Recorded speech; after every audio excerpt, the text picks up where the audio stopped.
Sa ngalan ng Ama at ng Anak at ng Espiritu Santo. Amen. Panghuli. Ano kaya yon? Serve God always. Serve God always. At tandaan, ang paglilingkod hindi lang yung andong kayo, Aser and Aserets. Ang paglilingkod ay kahit nasa palengke ka, kahit nasa bahay ka, kahit nasaan ka, kita ka ng Diyos kung ikaw ay naglilingkod o hindi maglilingkod. Alam niyo po ba, nasa banal na kasulatan, kilala ng demonyo ang Diyos. Inline po niya yan eh. Nung palalayasin siya ni Jesus doon sa isang tao na inaalihan ng bad spirit, sabi ng demonyo, kilala kita. Ikaw ang banal ng Diyos. Ano po ang punto ko, mga anak? Hindi sapat na kilala mo lang ang Diyos. Kasi katumbas, ka-level ka lang ang demonyo. Kung kilala mo lang ang Diyos, ikilala din ng demonyo ang Diyos. At ang sabi ng demonyo, I will not serve. Kaya ako napupunta kayo ng Kulayan San Jose. Kulayan San Jose. Alam nila yan? Ano nakasulat doon? Serbiang. Na yung mga estudyante doon tinatanim sa kanilang isipan, Serbiang. Maglilingkod ako kahit ano ang tawag ng Diyos sa akin. Kahit anong bahagi ng buhay mo, kahit ano ka pa, kahit sino ka pa, pwede ka maglingkod. Depende kung ano ang calling mo. Depende kung ano yung mga abilidad mo, kung ano yung mga gift mo na napakarami, pwede mo yung magamit sa paglilingkod. Meron tayong kalayaan na maglingkod. Pero ang problema, hanggang kailan? Hanggang saan? Kasi sigurado po ako na darating yung panahon sa ayaw nyo at sa gusto, magkakaroon kayo ng problema, magkakaroon kayo ng pagsubok sa inyong paglilingkod. Kung meron sa inyo na bago pa lang, nais ko na mapagnilayan ninyo, wala nang kayo mag-serve hanggang sa panahong ito, kung nakaranas na kayo ng pagsubok.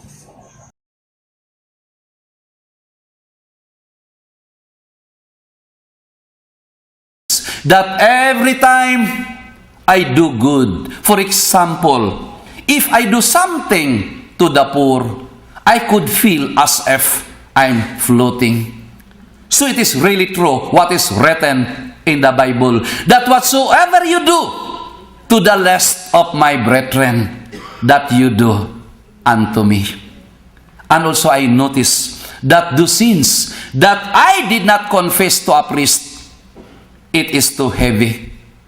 And we cannot deny anything because the screen is so big and very clear. And the pictures are also big. And below the pictures are written the day, the month, the date, and the year. For example, today, Saturday, March 7, year 2009. And below that also written the hour, the minutes, and the seconds. So we cannot deny anything because even the seconds are recorded. Even the seconds are recorded. So we cannot deny anything. And in fact, he reviewed my film for 3 times.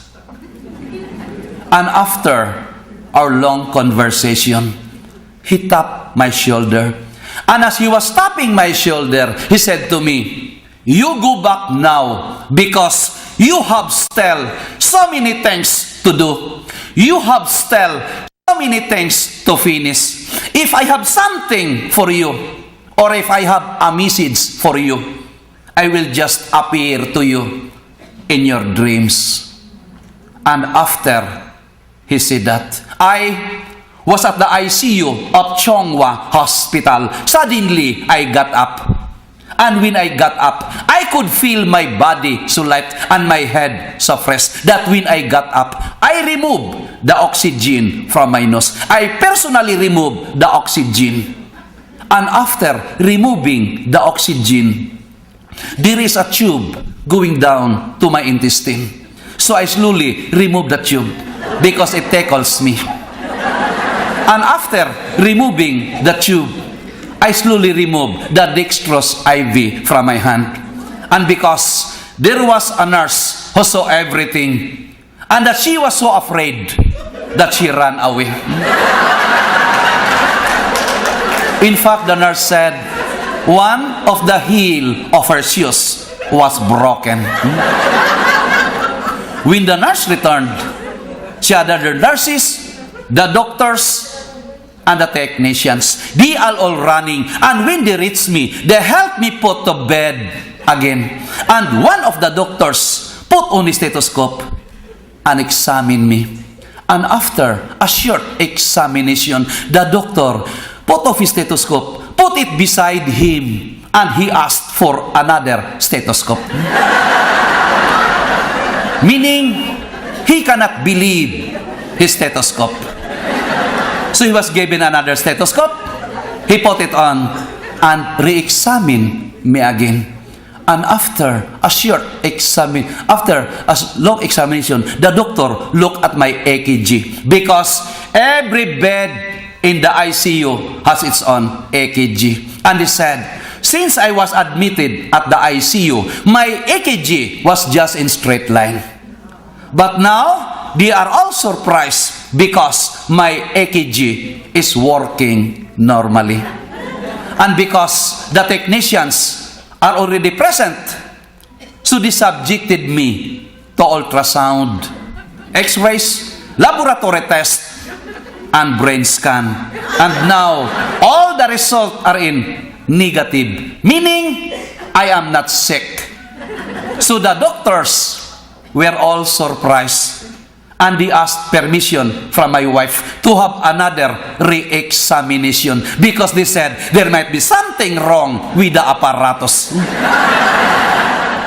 And my wife conceded, so they subjected me again to another ultrasound, laboratory test, and brain scan, except for the x-rays. And again, all the results are in negative, meaning I'm not really sick.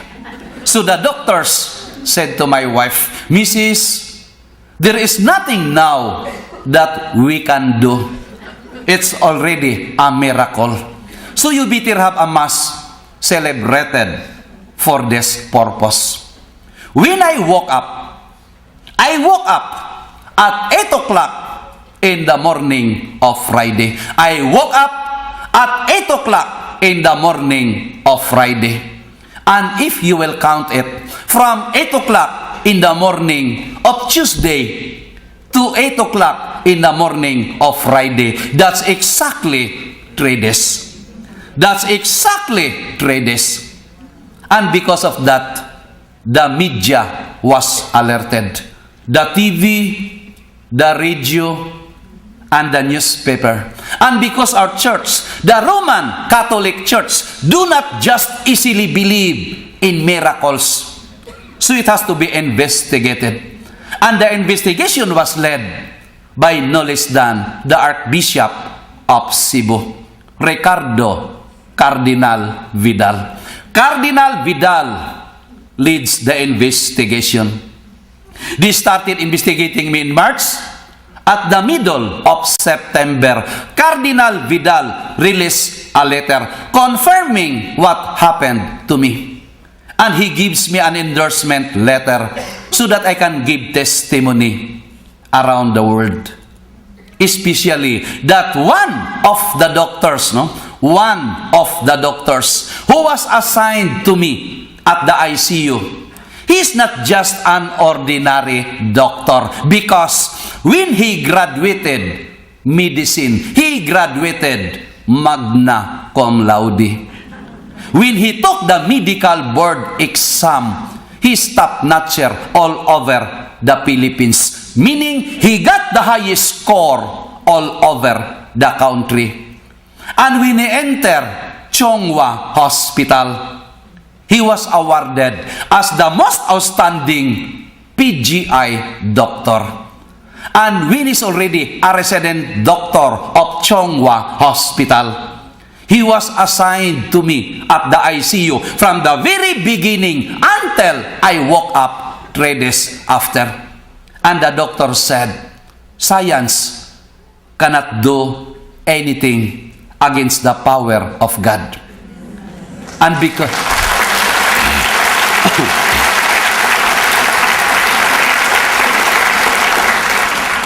because he cannot sleep anymore, so he entered the seminary to become a priest.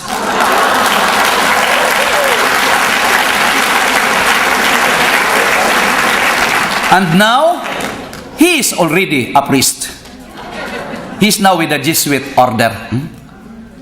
And since March 1993, up to now, Jesus keeps appearing to me through my dream.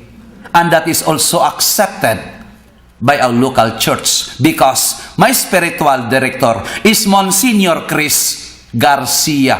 Monsignor Chris Garcia is one of the holiest priests of the Archdiocese of Cebu. And he is also gifted. He has the gift of internal locution, meaning he can also talk to Jesus. But he cannot see Jesus.